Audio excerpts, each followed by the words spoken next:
अस्सलाम वालेकुम मोहतरम स्टूडेंट्स। ग्लाइकोलाइसिस के साथ हम हाजिर खिदमत हैं। आज के लेक्चर में हम ग्लाइकोलाइसिस का इंट्रोडक्शन, अक्रेंस, एम्फिबोलिक पाथवे और इसके रिक्वायर्ड रिसेप्टर्स को डिस्कस करेंगे।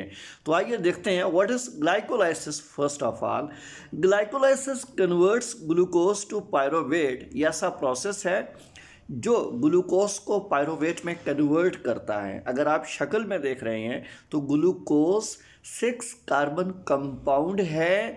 ये 2 अदर पायरुविक एसिड्स में या पायरुवेट मॉलिक्यूल्स में कन्वर्ट हो जाता है। तो याद रहे कि पायरुविक एसिड मॉलिक्यूल्स अमूमन 3 कार्बन कंपाउंड्स होते हैं। देखते हैं मेटाबॉलिज्म क्या होता है। It is the entire set of enzyme catabolized transformations of organic molecules in living cells. It's an important concept. बड़े खूबसूरत अंदाज से मेटाबॉलिज्म को इसने डिस्क्राइब किया है। जो बयान किया गया है कि metabolism is a entire set of enzyme. ये मुकम्मल तौर पर एक सेल में पाया जाने वाला एंजाइम का सेट होता है। फंक्शन क्या है? कैटाबॉलिज्म करता है, ट्रांसफॉर्मेशंस तब्दीलियाँ लाता है। किसका कैटाबॉलिज्म और किसकी तब्दीलियाँ लाता है? ऑर्गेनिक मॉलिक्यूल्स की लाता है। जैसा याद रखिए, मेटाबॉलिज्म बिल अमोम लिविंग सेल्स में पाए जाने वाले एंजाइम्स का ऐसा सेट होता है जो कैटाबॉलिज्म करके ऑर्गेनिक मॉलिक्यूल्स में तब्दीलियाँ लाता है। There are 2 broad classes of metabolism, one is catabolism and other is anabolism. सबसे पहले हम देखेंगे कैटाबोलिक पाथवेज क्या होते हैं। Transform fuel into cellular energy. ये ऐसे पाथवेज होते हैं जो फ्यूल्स को सेलुलर एनर्जी में कन्वर्ट कर देते हैं। Fuel is a glucose for animal life और organic life. Glucose organic life का बेहतरीन फ्यूल है। ये उसे सेलुलर एनर्जी यानी यूज़ होने वाली एनर्जी यानी एटीपी में कन्वर्ट करने की अहलियत रखता है। लिहाजा कैटाबॉलिक पाथवेज वो होंगे जो अमूमन ग्लूकोज जैसे फ्यूल्स को लिविंग सेल्स में अवेलेबल एटीपी एनर्जी में कन्वर्ट कर देते हैं। Now, here is amphibolic pathways that can be either anabolic or catabolic depending on the energy conditions in the cell are referred to as amphibolic pathways. ये collective term है जिसे metabolism के equal use किया जाना चाहिए। हाँ, इसमें क्या डिस्क्राइब किया गया है? ये ऐसे पाथवेज हैं जिनमें या तो एनाबॉलिज्म चल रहा होगा या फिर कैटाबॉलिज्म चल रहा होगा। ये एनाबॉलिज्म और कैटाबॉलिज्म का डिसीजन बॉडी में या एक सेल के अंदर एनर्जी की कंडीशंस पर डिपेंड करता है। अगर सेल में एनर्जी एक्स्ट्रा अमाउंट में दी गई है तो एनाबॉलिज्म होगा, एनर्जी को स्टोर कर दिया जाएगा। अगर हमारा सेल या लिविंग लाइफ एनर्जी डेफिशिएंट है, एनर्जी की कमी है, तो फिर कैटाबॉलिज्म होगा और फ्यूल को तोड़कर अवेलेबल एटीपी एनर्जी ले जाएगी। लिहाजा एम्फिबोलिक पाथवे ये मेटाबॉलिज्म के ऑल्टरनेट लिया जाता है। अक्रेंस के हवाला से बात करना चाहें, glycolysis occurs in almost every living cell. ये हर जिंदा सेल में होता है। It was the first metabolic sequence to be studied. ये पहला प्रोसेस है जिसे स्टडी किया गया। This pathway is also called Embden Meyerhof pathway. इसे एम्डन-मायरहोफ पाथवे भी कहते हैं, यानी इसे EM पाथवे भी कहा जाता है। And it usually happens in cytosol. ये सेल के साइटोसोल में वकूअ पजीर होता है। By definition, glycolysis is defined as the sequence of reactions. ये सेल में होने वाले रिएक्शंस का सीक्वेंस होता है। कन्वर्टिंग ग्लूकोज टू पायरोवेट और लैक्टेट, और ऐसा सीक्वेंस है जो ग्लूकोज को पायरोवेट में कन्वर्ट करता है या ग्लूकोज को लैक्टेट में कन्वर्ट करता है।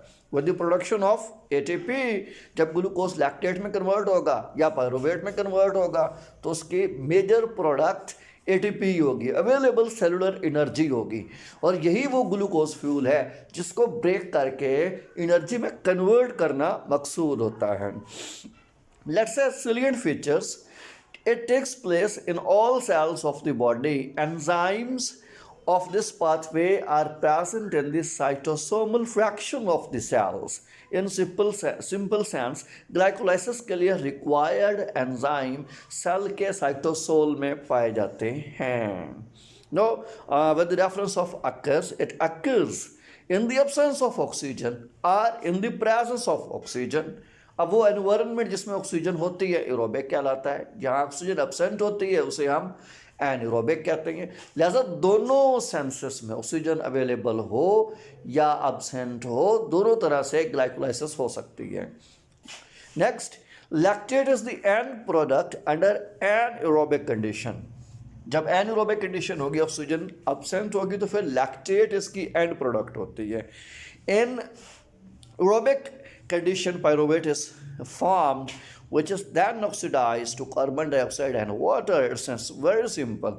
अगर एरोबिक कंडीशन होगी तो फिर पायरुवेट या पायरुविक एसिड बनता है, और पायरुविक एसिड ऑक्सीडाइज होकर ऑक्सीजन के साथ रिएक्ट करके कार्बन डाइऑक्साइड और पानी में कन्वर्ट हो जाता है.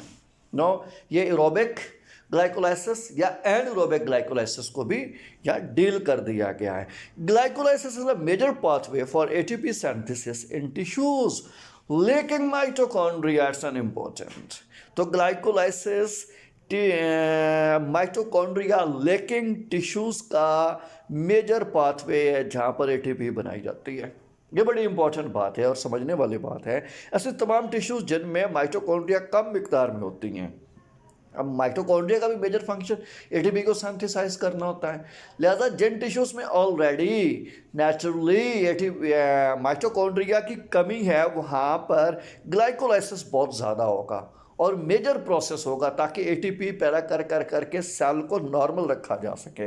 इरिथ्रोसाइट के अंदर भी माइटोकॉन्ड्रिया कम होती है, लिहाजा ग्लाइकोलाइसिस वहाँ का मेजर पाथवे है. कॉर्निया एंड लेंस, आँख की कॉर्निया और आँख के लेंसेस, उनके अंदर भी माइटोकॉन्ड्रिया अमूमन कम होती है. लिहाजा ग्लाइकोलाइसिस इन तमाम सेल्स के लिए, इन तमाम टिश्यूज़ के लिए मेजर पाथवे है. Glycolysis is very essential for brain which is dependent on glucose for energy. Glycolysis brain के लिए भी बड़ा इंपॉर्टेंट है क्योंकि ब्रेन भी एनर्जी पर डिपेंड कर रहा होता है. The glucose in brain has to undergo glycolysis before it is oxidise to carbon dioxide and water.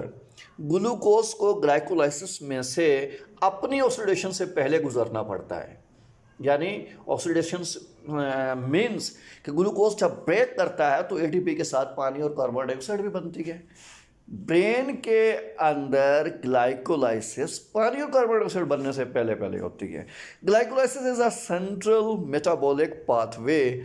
ये मरकजी मेटाबॉलिक पाथवे है with many of its intermediates providing branch point two other pathways. हाँ, it's an important. ये branch pathway भी provide करता है.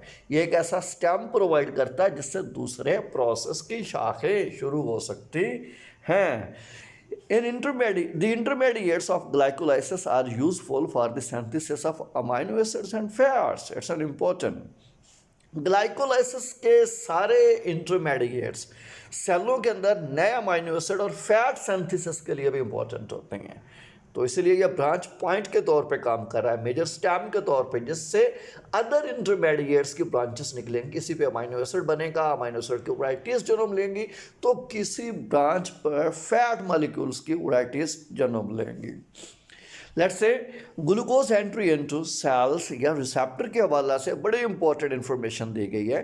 Glucose transporter 4, जिसे हम GLUT4 ट्रांसपोर्टर्स भी कहेंगे, it transports glucose from extra cellular fluid to muscle cells and adipocytes.